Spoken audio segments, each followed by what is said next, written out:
Sir ये बताएं, wisdom tooth की जब बात करते हैं तो यूजुअली कहा जाता है कि जब विज़डम टूथ आता है तो हुँ। कोई मिथ है कि वो अकल आ रही होती है आपको, या तब आप यू आर गेटिंग मैच्योर, या बहुत ज़्यादा उस दांतों में पेन हो तो पता चलता है विज़डम टूथ है, या पेनलेस भी आते हैं। पेनलेस भी आते हैं, बहुत सारे केसेज़ जिसमें अगर जगह है ना तो लोगों को पता ही नहीं चलता कि पेशेंट्स को कि हमारा विज़डम टूथ ग्रो कर गया है। तो जिसमें जगह नहीं है, उसमें उसका इम्पैक्टेड है, फँसा वो फिर हुआ है, पेनफुल फिर होता है। पेनफुल होता है।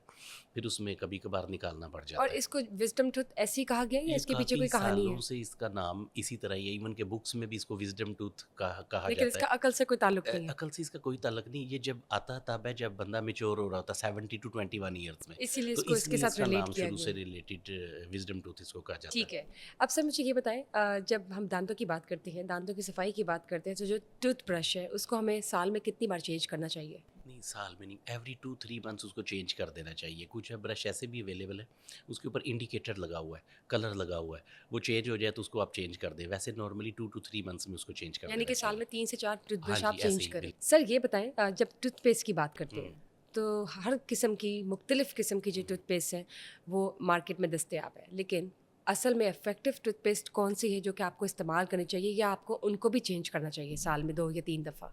अच्छा, ये बहुत अच्छा आपने क्वेश्चन किया है। इसमें ऐसे है कि जो टूथपेस्ट है ना, उसका एक रोल है क्लींजिंग, ठीक है? आप अगर तो आपको कोई डिज़ीज़ नहीं है, तो आपने नॉर्मल टूथपेस्ट ही करनी है, जो ईज़िली अवेलेबल है, ठीक सर है? डिज़ीज़ से मुराद? मीन कि अगर आपके दाँतों में सेंसिटिविटी है, तो फिर आपने कोई सेंसिटिव टूथ के लिए टूथपेस्ट लेनी है। अगर ब्लीडिंग गम्स है, तो उसके लिए अलहदा टूथपेस्ट है। वैसे नॉर्मली आपको जो रूटीन में ईज़िली अवेलेबल मार्केट में है, वही करनी है और उसको एवरी टाइम आपने चेंज कर देना है। एक ही टूथपेस्ट नहीं हमेशा करते रहना, क्योंकि जो इंग्रीडिएंट्स उसके अंदर है, वो अगर आप एक ही कर रहे हैं कई सालों तो आप से, उससे तो इम्यून उसको हो जाएँगे और उसका हाँ, ज़्यादा उसका इफ़ेक्ट नहीं फ़ायदा होगा होने लेटर की ऑन। बजाय नुकसान होना शुरू हो जाएगा। तो सर टूथपेस्ट दांतों की सफाई करती है, हुँ। तो जब हम बैड ब्रेथ की बात करते हैं या मुंह की बदबू की बात करते हैं या महक की बात करते हैं, तो जब टूथपेस्ट का इस्तेमाल आप करते हैं तो उससे क्या वाकई महक में इजाफा होता है, बदबू हटती है, या उसके लिए कोई और टोटके होने नहीं, चाहिए? बिल्कुल उससे वो देखिए जो ब्रश रेगुलर कर रहे हैं ना, उनके तो मुँह से स्मेल नहीं आएगी और उसकी बहुत सारी रीज़न्स भी हैं। अगर कोई किसी को एसिडिटी या स्टमक ख़राब है, तो उसकी भी स्मेल मुँह में से आएगी, ठीक है?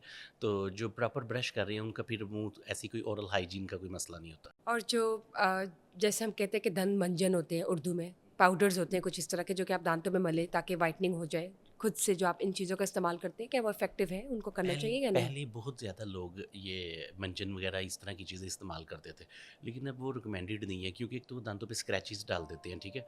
अब toothpaste is more than enough कि वो उसके अंदर ही सारी चीज़ें उन्होंने ऐड कर दी हैं। ठीक है। और सर जब हम बात करते हैं अगेन बैड ब्रेथ की, तो हुँ। आप ये बताइए कि यूजुअली कहा जाता है कि नमक या पानी मिक्स करें या लेमन या बेकिंग सोडा हुँ। मिक्स करें, इस तरह के टोटके दांतों पे इस्तेमाल किए जा सकते हैं या हाँ, नहीं? किए जा सकते हैं जो ये सेफ है? लेमन, हाँ जी, बिल्कुल सेफ़ है, कभी-कभार करने से। बहुत ज़्यादा आपने वो लेमन या सॉल्ट को यूज़ नहीं करना।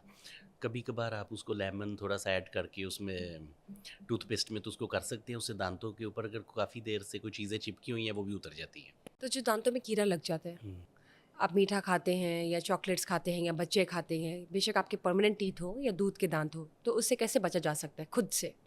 अभी ये जो है ना, जब कैविटी का प्रोसेस है, एक तो आप अगर रेगुलर ब्रश कर रहे हैं तो वो बहुत कम हो जाएगा, कम हो जाएगा। ठीक है?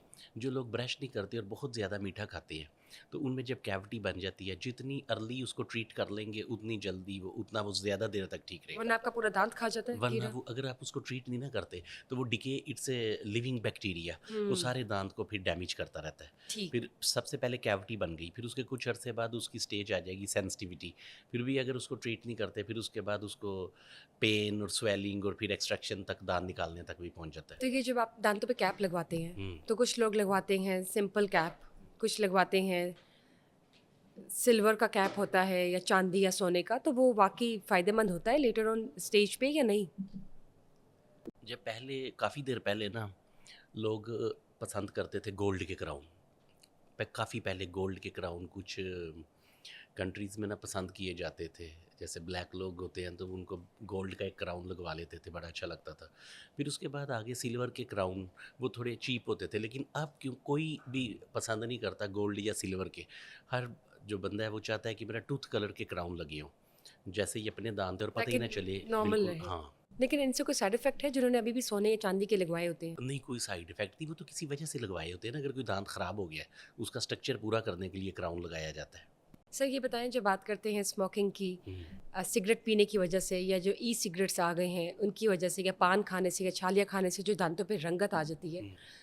उससे दांत किस हद तक तबाह होते हैं, और क्या कौन कौन सी बीमारियां, इवन के कैंसर तक कहा जाता है smoking is injurious and can lead to cancer. दांत देखिए, एक तो कॉस्मेटिक का सबसे पहले दांत आपके ब्लैक हो गए, ठीक है, वो तो एक इफेक्ट आ गया ना कि उनकी विजिबिलिटी ख़राब हो गई सारी, उनका जो ग्लो है वो ख़त्म हो गया, ठीक है। जो सबसे ज़्यादा स्मोकिंग और पान च्यूइंग के इफेक्ट्स है ना, कैंसर को प्रमोट करते हैं। लेट स्टेजेस में जो बहुत रेगुलर इस तरह की चीज़ें, उनमें कैंसर होने के चांसेस, ओरल कैंसर के चांसेस बहुत ज़्यादा बढ़ जाते हैं, जो कि फिर लाइफ थ्रेटनिंग बाद में हो जाता है।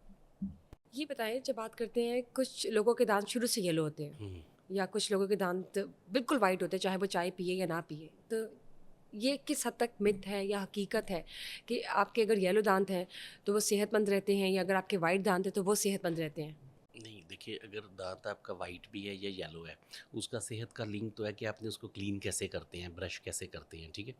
कुछ डिजीज़ की वजह से होता है कि दांत वीक होते हैं, फिर उसमें जितना मर्जी वो ब्रश करे उसमें कैविटी ज़्यादा बन जाती है, ठीक है।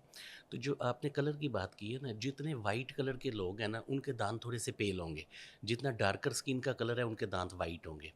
वो जैसे आपने ये देखा क्या होगा वजह है? वेस्ट इंडीज़ में, तो वो कंट्रास्ट हो जाता है ना वजह जैसे। क्या है? नहीं, वजह यही है ना कि वो नज़र वाइट आते हैं फिर उसमें।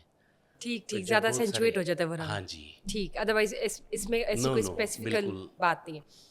सर ये बताएं, चाय या एक और चीज़, जी, जितने यंग लोग हैं उनके दांत वाइट होंगे, जैसे थोड़ी सी एजिंग आनी स्टार्ट होती है दांतों का भी कलर पेल होना स्टार्ट हो जाता है, वो वो एज के नॉर्मल है। हिसाब से एक यस, नेचुरल इट्स फैक्टर है। नॉर्मल। सर कॉफ़ी या चाय पीने से क्या दांत येलो होते हैं? बिल्कुल, ये जितने कलर ड्रिंक्स हैं, इनके इनकी थोड़ी स्टेनिंग आ जाती है, जो फिर अगेन कि अगर आप ब्रशिंग करते हैं तो कोई ज़्यादा इफेक्ट नहीं आता।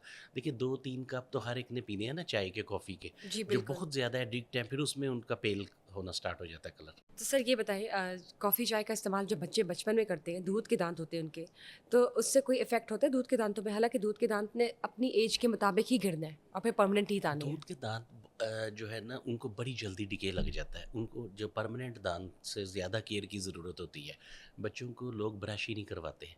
बहुत सारे लोगों को ये नहीं पता कि जैसे ही दांत आने स्टार्ट होते हैं ना बच्चों के, उसके बाद उनको ब्रशिंग स्टार्ट करा देते हैं।